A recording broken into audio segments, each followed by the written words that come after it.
Bismillahirrahmanirrahim. Assalamualaikum warahmatullahi wabarakatuh. Nama saya Sri Wulandari, Prodi Ekonomi Syariah kelas 1B. Video ini saya akan menjawab tugas UAS pengantar ilmu ekonomi yang diampu oleh Bapak Eko Supriyanto. Adapun pertanyaan yang pertama ialah jelaskan apa saja permasalahan ekonomi secara makro dan apa penyebabnya. Permasalahannya yang pertama yaitu perubahan ekonomi yang mempengaruhi banyak masyarakat, perusahaan, dan juga pasar. Adapun penyebabnya ialah lambatnya pertumbuhan ekonomi, meningkatnya setiap tahun lulusan sarjana S1 maupun S2, karena tidak seimbang dengan pekerjaan yang ada. Kemudian tingginya pengangguran dan kemiskinan, terbatasnya lapangan pekerjaan, serta banyaknya jumlah penduduk. Itulah menjadi salah satu faktor utama dari pengangguran dan juga kemiskinan. Dan menjadi pemicu kemiskinan yakni tidak memiliki di dalam memenuhi kebutuhan dasarnya. Seperti yang saya ketahui, sandang, pangan, dan papan, serta kesehatan dan juga pendidikan.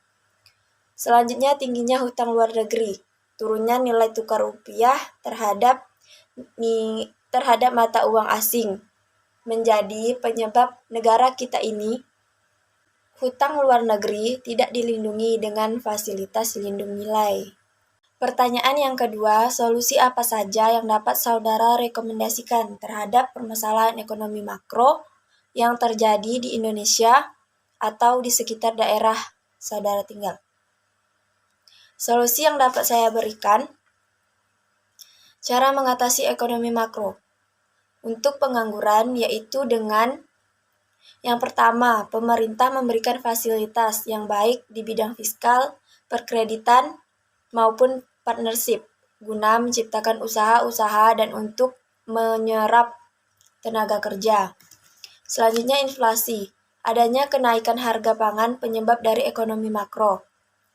Solusi yang dapat saya berikan sebaiknya dengan melakukan antisipasi dengan menaikkan BI rate di bulan-bulan terakhir yang dapat menekan angka inflasi. Di sisi lain juga dapat mempengaruhi sektor real kehidupan nyata. Selanjutnya pertanyaan yang ketiga tentang kebijakan apa yang kurang tepat yang pernah dilakukan oleh pemerintah. Adapun kebijakan pemerintah yang kurang tepat ialah seperti yang kita ketahui. Dalam 1 tahun terakhir, pemerintah dengan berbagai instrumennya telah beberapa kali mengeluarkan kebijakan untuk mengendalikan COVID-19. Setidaknya ada 2 kebijakan. Yang pertama, pembatasan sosial berskala besar PSBB dan PSBB transisi. Kemudian pemberlakuan pembatasan kegiatan masyarakat PPKM. Inti dari kebijakan ini sama, yakni membatasi pergerakan masyarakat. Akan tetapi, kebijakan tersebut kurang tepat waktunya, di mana dalam situasi berat dan serba tidak pasti seperti sekarang ini, pemerintah masih bermain-main dengan diksi dalam mengeluarkan kebijakannya. Sejatinya, apapun istilahnya, masyarakat menantikan kebijakan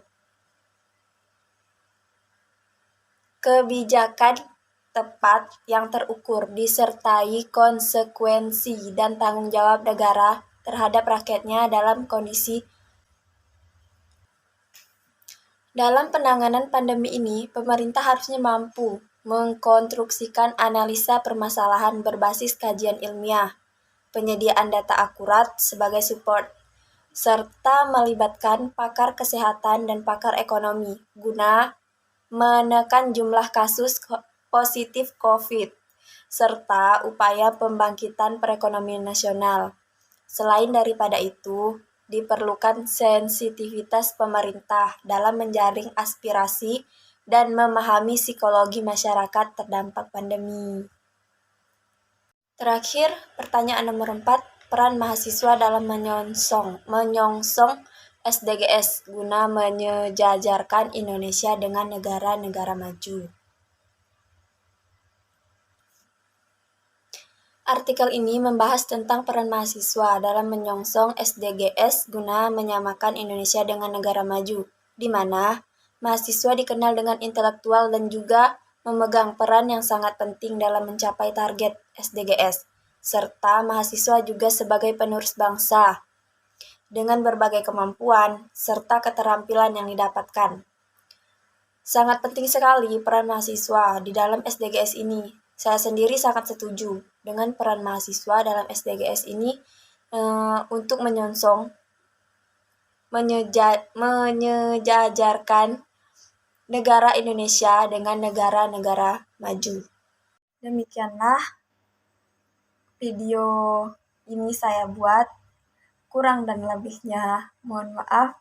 Saya akhiri. Wassalamualaikum warahmatullahi wabarakatuh.